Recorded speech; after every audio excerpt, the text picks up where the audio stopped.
E aí, gente, como vocês estão? Me conta, vocês estão gostando aqui da meditação no livro de Gênesis? Gente, eu particularmente estou amando, estou aprendendo muita coisa para trazer algo para vocês.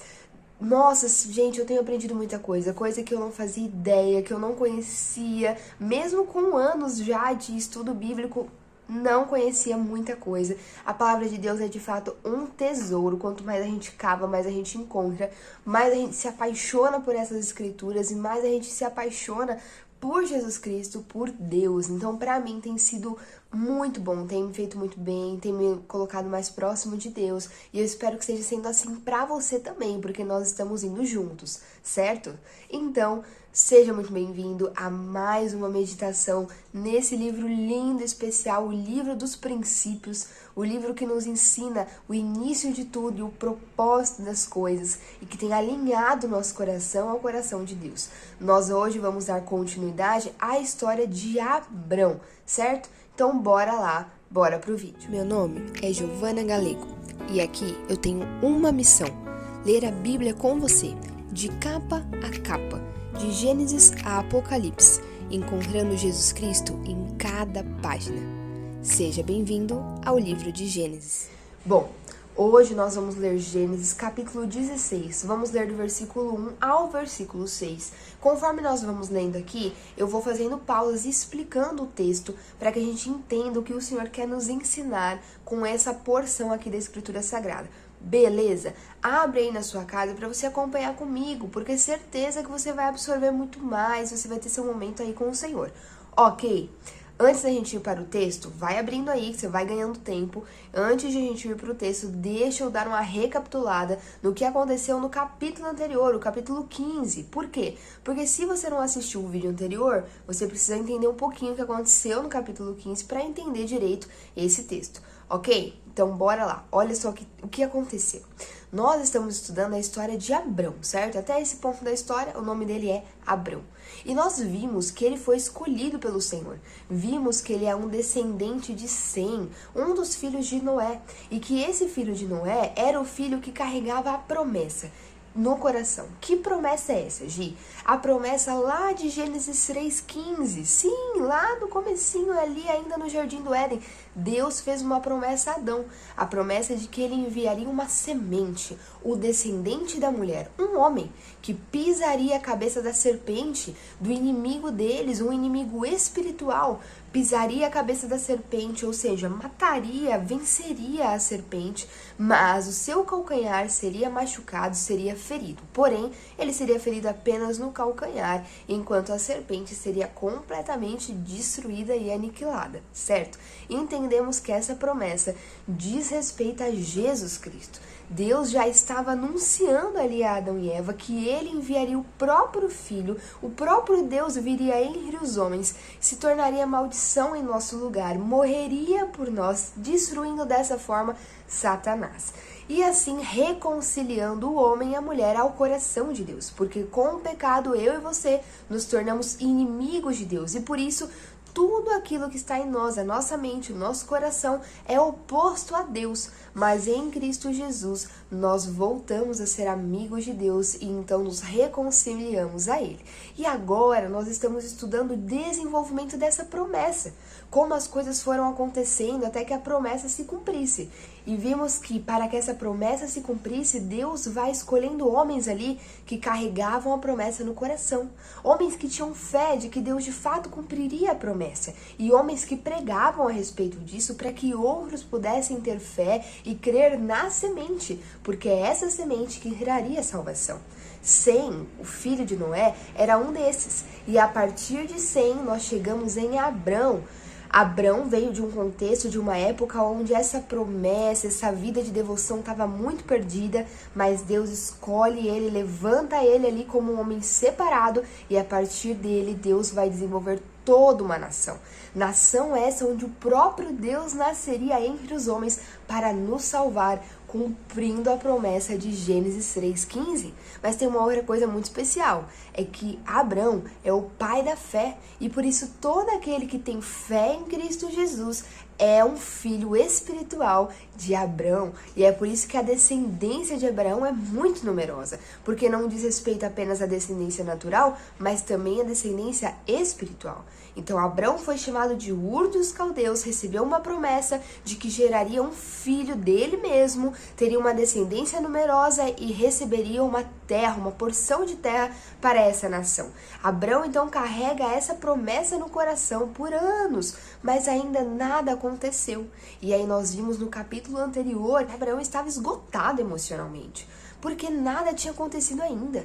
Deus tinha tirado ele de uma cidade confortável, encaminhado ele para uma terra desconhecida, uma terra ocupada por outros homens muito violentos, que com certeza não receberam bem Abraão. Várias coisas tinham acontecido durante todo esse tempo e nada de um filho, nada daquilo que Deus havia prometido. Abraão entra num estado emocional muito cansado. Por que eu falo estado emocional? Porque a Bíblia diz que em nenhum momento Abraão duvidou.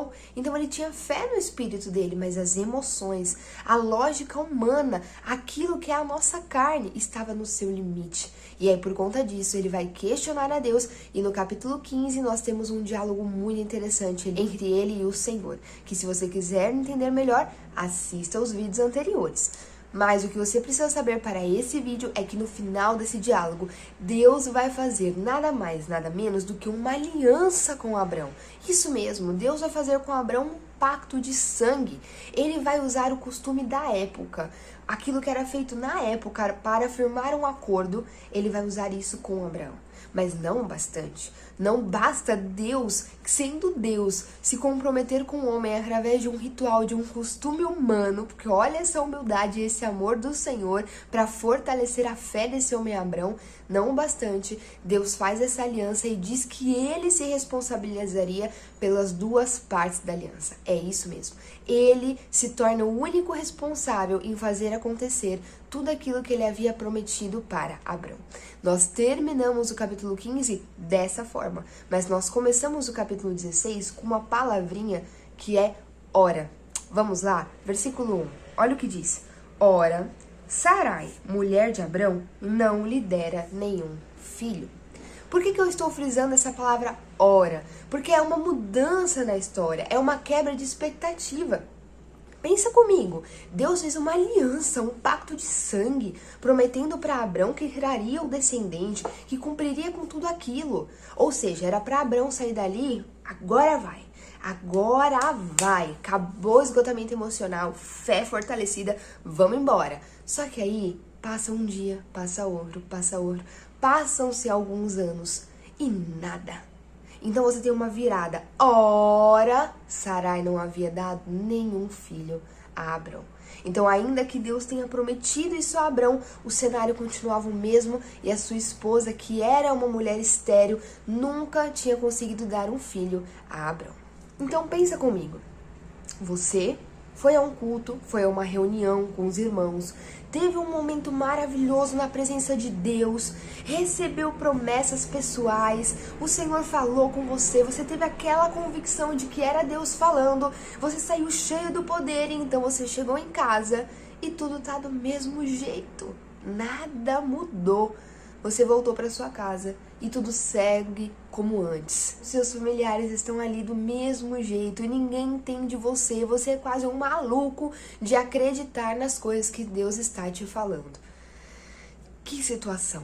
É mais ou menos isso que está acontecendo com Abraão. Ele acabou de ter aquele gás, mas quando ele chega em casa, a situação é a mesma.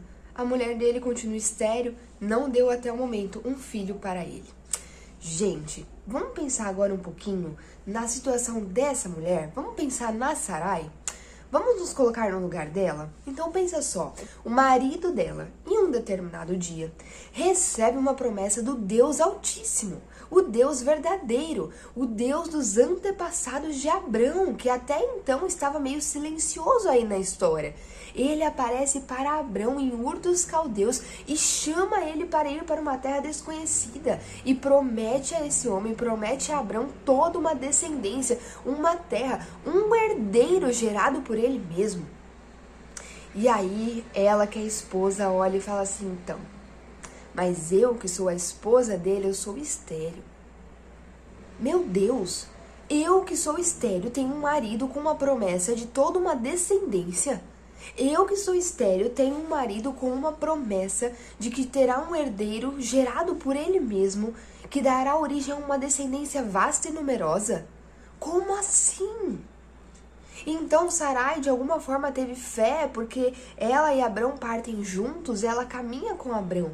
Algum nível de fé ali ela teve, ela está caminhando com Abrão, está esperando, mas aí passam-se os anos, ela vai vendo o desgaste emocional do marido, ela vai vendo as circunstâncias difíceis, a fome nessa terra e os outros povos que já habitam essa terra, e ali é uma situação difícil, eles vivem como peregrinos, e Abrão espera esse filho, espera esse filho, espera esse filho, e nada desse filho, e ela observando tudo isso.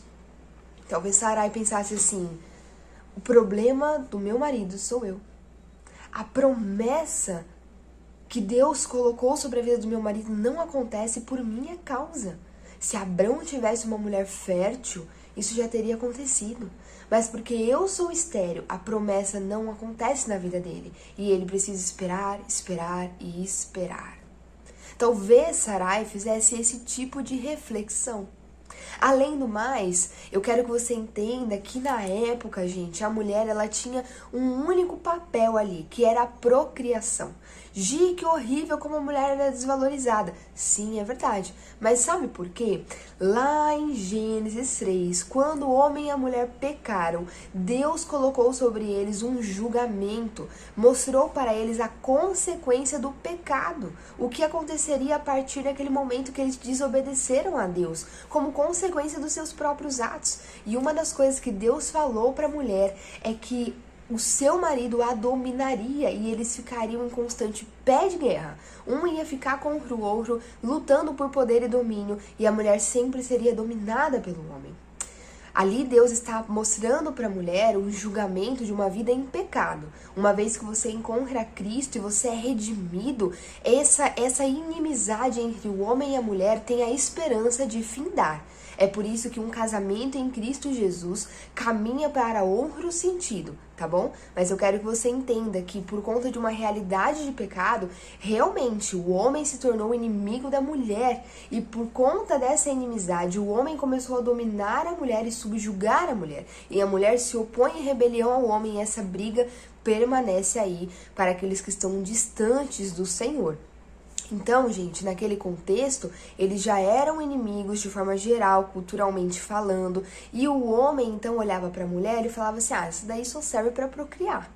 Então, quando ele se unia a uma mulher, existia ali a esperança de que o matrimônio, de que o casamento gerasse um herdeiro. Essa era a maior expectativa, era que gerasse um herdeiro. Por quê? Porque era a partir da geração de um filho que aquele homem ia poder continuar o legado dele. Ele poderia passar as riquezas para esse filho e esse filho perpetuaria o nome dele sobre a terra. Talvez para nossa geração, para nossa realidade, isso seja muito absurdo e muito distante. Mas, gente, eu preciso que vocês entendam que nós estamos falando de 1000 e poucos anos antes de Cristo. Um período em que a terra ainda estava sendo povoada, as nações estavam sendo formadas, era o início das civilizações. Então, veja só, nós estamos falando de um homem que a partir dele toda uma nação se desenvolveu. Entende como o herdeiro ele tem um papel muito importante? Hoje não seria uma coisa muito doida você chegar para alguém e falar assim: olha, a partir do seu filho toda uma nação vai ser formada, um país vai ser formado. Hoje nós já temos isso muito estabelecido, né? Todos os países ocupados, a terra povoada. A gente está falando de uma outra fase em que a terra estava sendo descoberta, os territórios estavam sendo conquistados, nações estavam sendo formadas. Então, ter um herdeiro que levaria o seu nome adiante era uma coisa muito forte. É igual você pegar alguém que é dono de uma marca muito importante, ele vai se preocupar com quem vai carregar a herança, porque junto com essa herança vai também um legado, uma marca, algo que ele gastou a vida construindo, então ele quer que se perpetue. Então, na época, esse era um entendimento muito claro entre as famílias. Sem falar que as riquezas, gente, elas não eram como hoje, que você tem um dinheiro no banco. A riqueza era gado, né? Era pedaço de terra, eram metais preciosos, ouro e assim por diante. Então você teria que ter alguém para passar tudo isso. Então ter um herdeiro era muito fundamental. E aí o que acontecia? Quando uma mulher ela era estéril, ela tinha simplesmente perdido a capacidade de fazer a única coisa que naquela sociedade ela servia para fazer. Entende? Então isso era muito sério, isso destruía a vida de uma mulher. E era muito comum que os homens abandonassem mulheres assim, simplesmente abandonassem, se divorciassem. E naquela época isso era muito sério, porque a mulher não encontrava meios de se sustentar por conta própria, ela precisava estar casada. Então ser abandonada era ser deixada ao léu. Então, gente, essa era uma situação muito séria que realmente perturbava e mexia com a cabeça de uma mulher. Pensa aí. Considerando isso, era muito comum que uma mulher, quando não conseguisse gerar um filho, ela tivesse então o direito, a permissão de tomar uma serva, de pegar ali uma mulher que trabalhava para ela, dar essa mulher ao marido, para que o marido gerasse um filho na serva e essa serva passaria esse herdeiro para ela, entende? Seria como uma representação. Então, olha, a minha serva vai me representar, vai deitar com você, ela vai engravidar e o filho dela será meu. O filho dela será passado para mim, porque eu sou a senhora dela e ela é uma serva, que seria uma escrava, né, gente? Isso era muito comum na época. Eu sei que parece horrível e assustador, e é mesmo, que bom que parece, sinal de que o Senhor nos conduziu para um entendimento muito mais correto a respeito do que é o casamento, do valor da mulher. Então é bom mesmo que seja estranho aos nossos olhos, mas naquela época era muito comum. Outra coisa que era muito comum era o homem se unir a outras mulheres, casar com outras mulheres, ter outras esposas. Era muito natural, era da cultura daquele momento. Tendo dito todas essas questões contextuais, eu quero que você imagine Sarai com essa pressão na cabeça, pensando que a promessa não se cumpria na vida do marido por culpa dela. Com certeza ela ouvia conselhos. Sabe aqueles conselhos? Aquelas coisas, pega uma serva sua, dá logo pra ele, o que tem? Entrega logo a sua serva pra ele, ela engravida, você pega o filho, resolve essa história, chega disso. Com certeza Sarai deve ter escutado muita coisa assim. E ela foi esperando, ela foi esperando, ela foi esperando. Até que, vamos continuar a leitura, ainda no versículo 1, a segunda parte. Como tinha uma serva egípcia chamada Agar, disse a Abrão: já que o Senhor me impediu de ter filhos, possua minha serva. Talvez eu possa formar família por meio dela. Abrão atendeu a proposta de Sarai. Gente, vamos lá. Então Sarai, dentro desse contexto todo que eu explanei, ela vai dar ouvidos a isso. Ela vai pensar assim, quer saber? É normal, faz parte, é o costume, todo mundo faz. Talvez seja isso que Deus queira. Talvez Deus ainda não fez, não cumpriu com a promessa na vida de Abrão, porque eu ainda não tive a coragem de fazer o que é meu dever, o que eu já deveria ter feito. Ter dado uma serva para ele, para que ele pudesse gerar um filho. Ela então chega a essa conclusão, acho que esse é o caminho, acho que agora eu vou resolver essa pendenga. Então Abrão, toma aqui a minha serva egípcia Agar. E aqui, antes da gente entrar na resposta de Abrão, né, na forma como Abrão lidou com essa situação, eu quero que você entenda algo. Sarai está aqui usando de mecanismos comuns na época, uma cultura da época, para tentar resolver o problema da promessa, para tentar fazer com que a promessa aconteça. Ela está sim dando o jeitinho dela para que isso aconteça, mas mais do que isso, esse jeitinho que ela está dando, gente, era um padrão da época, porém quebrava um princípio eterno. Quebrava um princípio que estava alinhado ao coração de Deus. Por que eu quero chamar a sua atenção para isso? Às vezes a gente lê a Bíblia e a gente acha que Deus está concordando com tudo que está ali. A gente precisa entender que muitas vezes os textos narrativos vão expor pra gente histórias reais de pessoas reais e que, por serem reais, falharam e falharam muito, mas não significa que Deus concorda com a atitude deles. Como a gente sabe? Primeiro, a gente sabe vendo qual vai ser a reação de Deus dentro desse contexto, mas, sobretudo, a gente sabe, olhando para a Bíblia de uma forma geral, qual é a visão da Bíblia a respeito desse assunto. Então eu preciso que você entenda que Deus é um Deus monogâmico. Ele criou lá em Gênesis um homem para uma mulher. E nesse vídeo, nós já meditamos sobre esse texto, a gente entendeu que o casamento é um apontamento profético daquilo que Deus quer fazer com a sua igreja. É a união, o casamento entre Cristo e a igreja, o noivo e a noiva. Veja só, é um Jesus e é uma igreja. Por isso Deus é um Deus monogâmico. Ele criou para que fosse dessa forma. Deus não apoia a poligamia. Deus não aprova a poligamia. Outra coisa, diante de Deus, o relacionamento íntimo entre um homem e uma mulher é resguardado para o casamento porque ele é o próprio casamento. A Bíblia vai nos ensinar que quando um homem conhece intimamente uma mulher, eles estão ali se unindo em matrimônio, porque a partir desse pacto de sangue, porque é literalmente um pacto de sangue, eles se tornam um só corpo. Apontando mais uma vez para aquilo que Deus diz a respeito de Cristo e a sua igreja. Quando Cristo e a sua igreja se unem em casamento, eles formam um só corpo. É por isso que Jesus é o cabeça e a igreja é o corpo de Cristo, certo? Então, gente, Deus criou para ser dessa forma. Tudo que foge disso contraria e desagrada o coração do Senhor. Não só desagrada o coração do Senhor, que isso já deveria nos bastar, mas destrói a nossa vida, porque não foi feito para ser assim. Então Deus, quando nos exorta, quando Ele chama a nossa atenção para aquilo que nós estamos fazendo errado, é porque desagrada o coração dEle, e desagrada o coração dEle porque aquilo nos destrói, entendeu? Então, diante disso, gente, Deus não aprova esse tipo de cultura, onde você entrega uma mulher para se deitar com um outro homem, gerar um filho e esse filho então ser passado para a senhora. Deus não aprova isso, porque Deus não vê o relacionamento de intimidade dessa forma. Porque Deus valoriza a mulher. Para Deus, a mulher não é um mero objeto de reprodução. Ela é um ser humano. Ela é imagem e semelhança de Deus. A Bíblia vai dizer: a imagem e semelhança foram criados. Homem e mulher foram criados. A mulher é imagem e semelhança de Deus. E detalhe, é a união entre um homem e uma mulher que a imagem e a semelhança de Deus está completamente refletida. É por isso que o corpo de Cristo é formado por homens e por mulheres. A mulher é igualmente valorosa aos olhos de Deus, então ela não tem um mero papel de procriação. A mulher não está em um nível de valor inferior ao homem, ela foi criada no sexto dia como imagem e semelhança. Se a mulher fosse algo inferior, ela teria sido criada como um animal, mas ela não foi criada dessa forma. Então Deus não aprova esse tipo de comportamento. Muito provavelmente, Abraão tinha entendimento a respeito disso. Por quê?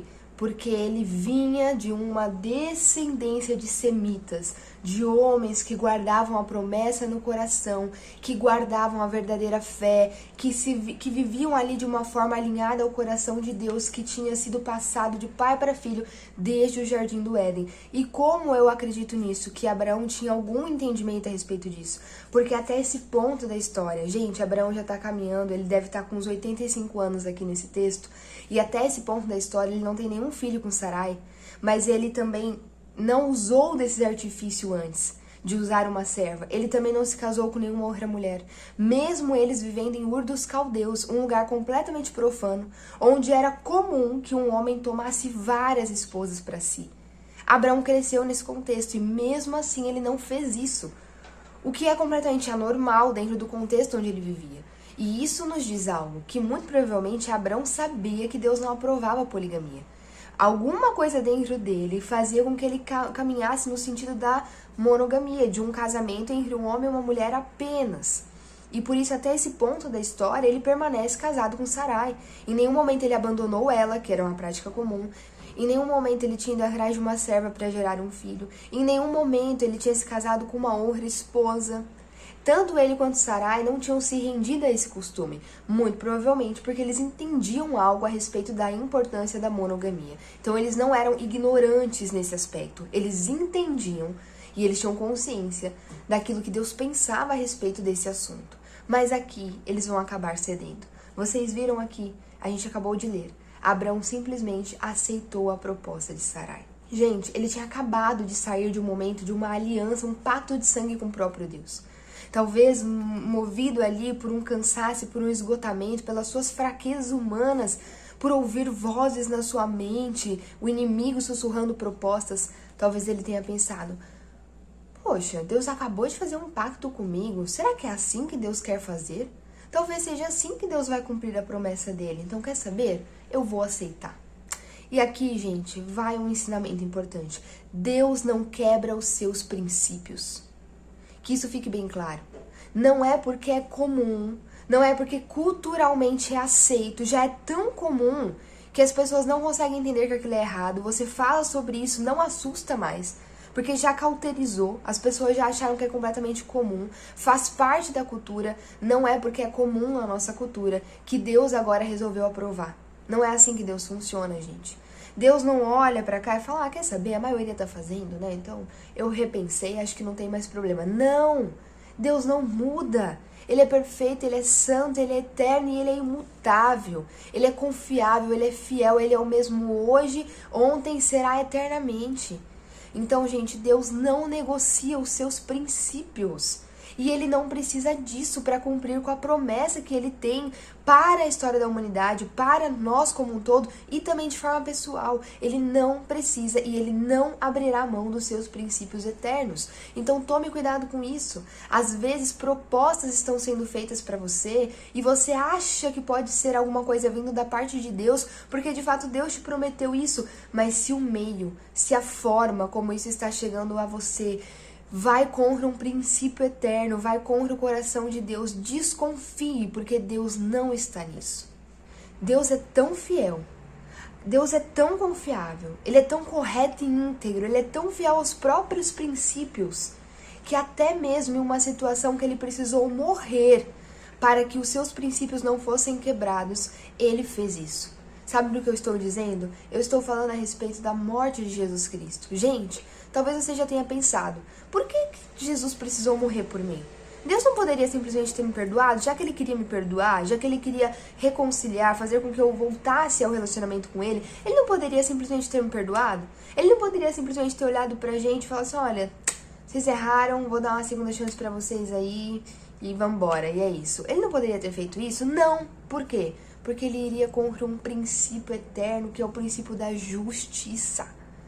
Deus falou e claramente falou ao homem, Adão, o nosso representante: se você comer desse fruto, certamente morrerá. Deus não volta atrás de suas palavras. Ele não é homem para mentir, é por isso que nós podemos confiar nele, porque aquilo que ele fala é certo e ele não vai voltar atrás. E o que Adão fez? Desobedeceu. E quando desobedeceu, exatamente aquilo que Deus havia dito aconteceu com ele. Ele morreu espiritualmente, se tornou inimigo de Deus, a sua natureza se tornou uma natureza morta, uma natureza caída. Agora está destinado a uma morte natural e está condenado a uma segunda morte eterna, a uma condenação eterna. Essa é a justiça. Deus está fazendo aquilo que disse que aconteceria. Mas por causa do seu amor e da sua misericórdia, Ele quer nos salvar, Ele quer nos perdoar e Ele quer nos reconciliar. Só que Ele precisa fazer isso sem quebrar os seus princípios. Só tem uma forma de fazer isso sem quebrar os seus princípios: fazendo com que alguém pagasse o preço por nós, fazendo com que alguém fosse o nosso representante. Só que esse representante precisaria ser um homem, porque foi o homem que pecou. O problema é que todos os homens pecaram e carecem da glória de Deus. Todos merecem a condenação eterna, não conseguiriam cumprir com os requisitos da lei, não conseguiriam viver em santidade para enfrentar a morte, vencer a morte, ressuscitar, pagar a nossa dívida e conquistar o direito à vida eterna. Nenhum homem seria capaz de fazer isso.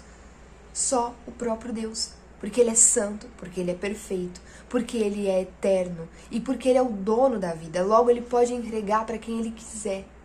Então Deus uniu as duas coisas. E se eu, sendo Deus, me humilhar, me esvaziar, me colocar dentro de um corpo humano, me envolver de carne, habitar entre os homens, viver tudo o que eles viveram, mostrar para eles como um homem alinhado ao coração de Deus vive em obediência, viver uma vida modelo, uma vida exemplar, chegar até o momento da cruz, morrer por eles, pagando o preço do pecado deles, encarando a morte de frente por ser santo, vencer a morte, ressuscitar, sendo o primeiro dos mortos que ressuscitou e estendendo a ressurreição a todos aqueles que crerem em mim. Dessa forma eu farei justiça, porque a minha ira virá sobre Jesus. A minha ira será aplacada, a justiça será feita, mas eu também vou poder estender misericórdia, amor, graça e perdão a todos aqueles que virem a mim.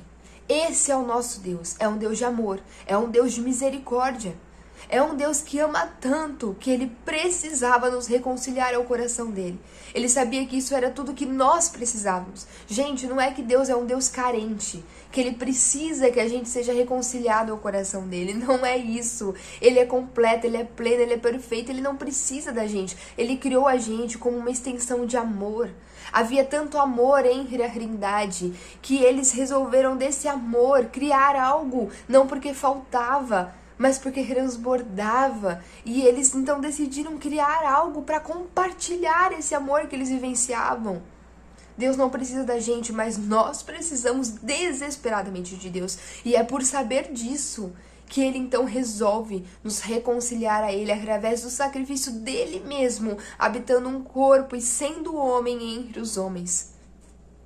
Esse é o nosso Deus. Ele não negocia princípios.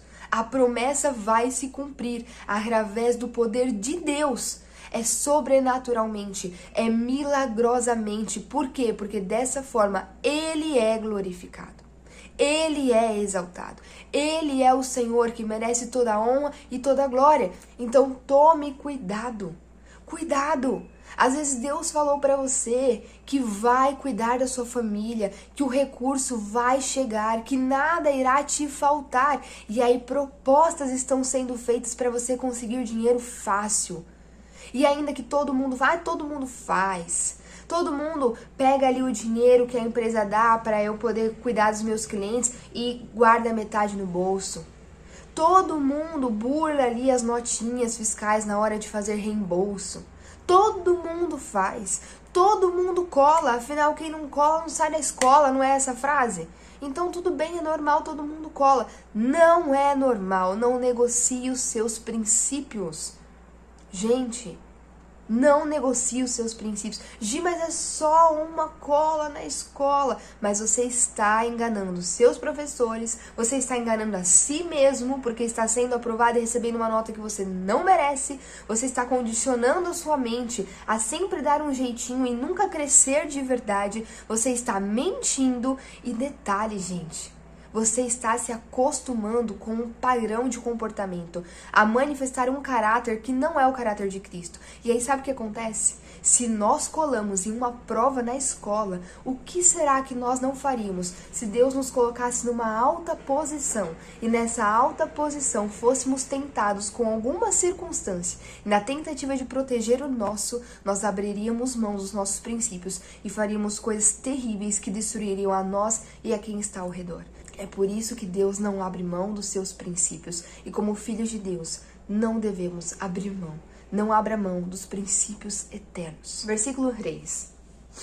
Quando isso aconteceu, já fazia 10 anos que Abrão, seu marido, vivia em Canaã. Então, gente, já tinha 10 anos que ele tinha saído de Ur dos Caldeus e nada ainda. Entende? A questão do tempo aqui pressionando. E aí talvez você fale assim, ai, Gi, mas essa espera do Senhor ela é muito dura. Por que o Senhor faz isso? Porque Deus está comprometido com o nosso caráter. Ele está formando Cristo em nós. O caráter de Cristo está sendo aperfeiçoado em nós e isso requer tempo, gente. Olha, tem 10 anos que Abraão saiu de Ur dos Caldeus. A promessa ainda não aconteceu, mas tem 10 anos que Deus está enriquecendo ele, está dando a provisão, está fazendo milagres acontecerem no seu meio, está fazendo ele viver como estrangeiro numa terra desconhecida e ser próspero ali e ter os seus servos aumentando em número. Ele fez uma aliança com o próprio Abrão. Então são 10 anos de amadurecimento espiritual. Deus está construindo o pai da fé. Deus está construindo o amigo de Deus. E é isso que ele faz conosco também. Não é do dia para a noite. Quando nós encontramos a Cristo, nós entramos em uma jornada de santidade. Essa jornada de santidade nos faz ser como Cristo e nos leva a um lugar de amigos íntimos de Deus, que se comportam como Deus e que amam a Deus. E isso requer tempo. Foi nessa ocasião que Sarai, sua mulher, lhe entregou sua serva egípcia Agar. Ele possuiu Agar e ela engravidou. Quando se viu grávida, começou a olhar com desprezo para sua senhora. Gente, deixa eu falar uma coisa para vocês. Lembra o que eu expliquei a respeito da relação íntima entre o homem e uma mulher? Então, eu falei para você que quando uma relação íntima acontecia entre um homem e a mulher, aquilo era configurado casamento. Então, o que aconteceu? Sarai ofereceu Agar, que era uma serva egípcia. Abrão aceitou, se deitou com ela e ela engravidou. Vocês viram o que aconteceu aqui. Gente, como houve essa relação íntima, Agar agora se tornou a mulher de Abrão. Tanto é que versões antigas falam isso, que a Sarai deu Agar como mulher a seu marido.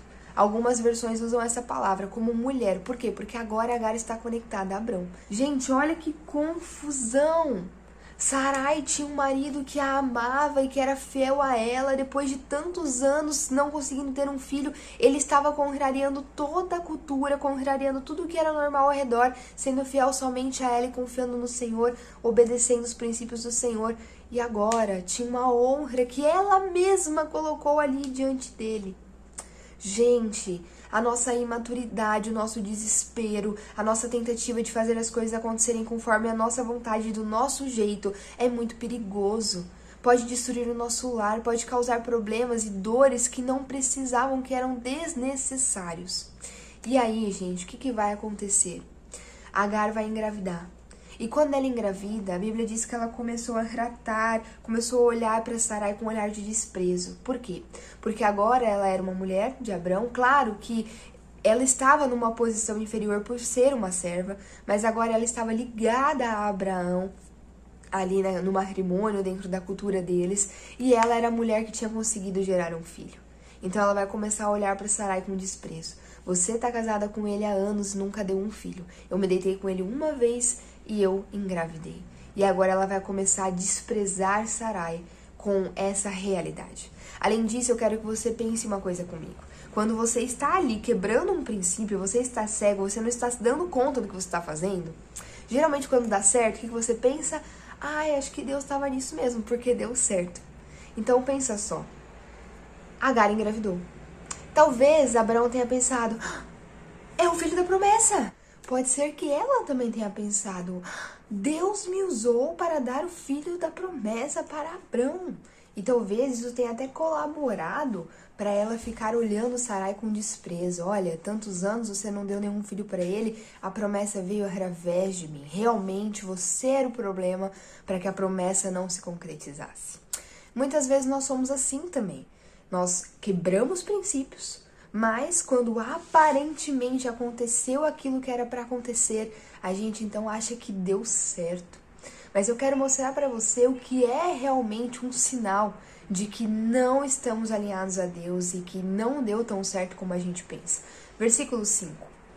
Então Sarai disse a Abrão, caia sobre você a afronta que venho sofrendo. Coloquei minha serva em seus braços, e agora que ela sabe que engravidou, despreza-me. Que o Senhor seja juiz entre mim e você.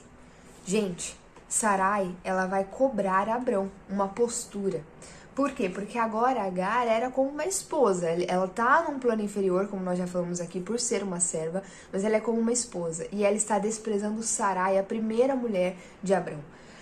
Existe sobre o homem uma responsabilidade como líder da sua casa, de orientar a sua família no caminho que os faça estar mais próximos de Deus. Existe ali uma responsabilidade sobre o homem de liderar essa família de forma que a família se mantenha unida e seguindo os caminhos do Senhor, se mantenha em harmonia. É responsabilidade do homem proteger e zelar pela sua esposa, respeitando-a, amando-a e protegendo-a. É por isso que Sarai está cobrando Abrão. Abrão, você não vai fazer nada não? Olha como Agar está me retratando. E aí, gente, A resposta de Abraão é mais uma vez uma resposta de omissão. Olha o que Abraão vai dizer. Versículo 6. Respondeu Abraão a Sarai: sua serva está em suas mãos. Faça com ela o que achar melhor.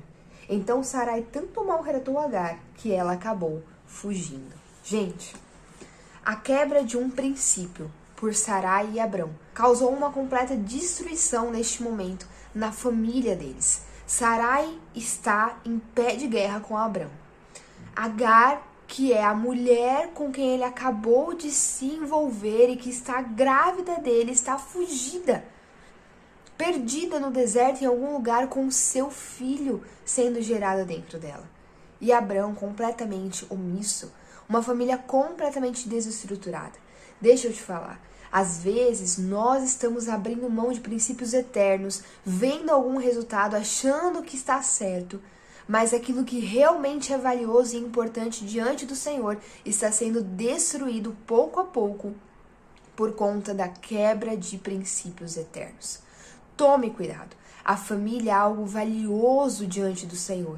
Deus se importa e ama a família, e Ele não fez a família para ser desse jeito, mas a quebra de princípios começou a levar a família dele para esse lugar. E veja só, não pense que Abrão aqui é um inocente na história. Muitas vezes eu ouço pregações, estudos sobre esse texto, como se essas mulheres fossem simplesmente o grande problema dessa história aqui, dessa fase da história. Mas o maior responsável aqui é Abraão. Primeiro, porque ele é o líder da casa, como sendo o homem, ele é responsável pela direção que essa família está tomando. Segundo, porque foi com Abraão que Deus falou. Foi a Abraão que Deus fez a promessa. E ele deveria guardar a promessa. E terceiro, Abraão foi omisso em todo o tempo. E a omissão, gente, é um pecado. É o pecado de Adão. Quando Eva oferece o fruto para Adão e Adão simplesmente aceita e come, sem falar a verdade, sem orientá-la a respeito daquilo que Deus tinha instruído, ele está simplesmente sendo omisso. Quando você é omisso, você concorda, você aceita o erro, você se torna conivente.